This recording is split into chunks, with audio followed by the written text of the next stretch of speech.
आरंभ हेब मत्स्य प्राणी संपद मेला। दर्शक बंधु मत्स्य प्राणी संपद मेला 2026 ए वर्ष आरंभ हो जाऊँगी, जोटा कि यह जनवरी 21 तारीख पाखु जनवरी 23 तारीख पर्यंत जनता मैदान में अनुष्ठित हो।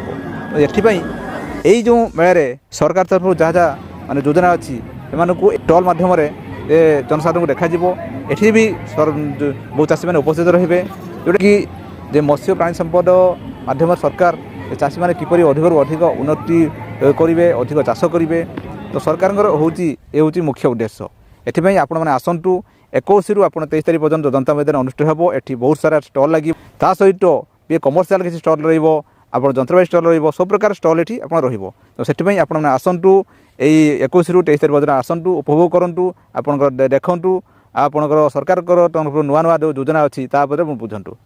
दर्शक बंधु ये आपने कहीगली जे सरकार तरफ मत्स्य प्राणी संपद मेलार गोटे गुरुत्वपूर्ण अपडेट। जदि आपने एवं सुधा आम चैनल अच्छा आम सब्सक्राइब करूँ, आ मतामत को अन्य सेयार करूँ। दर्शक बंधु रही नमस्कार, जय जगन्नाथ।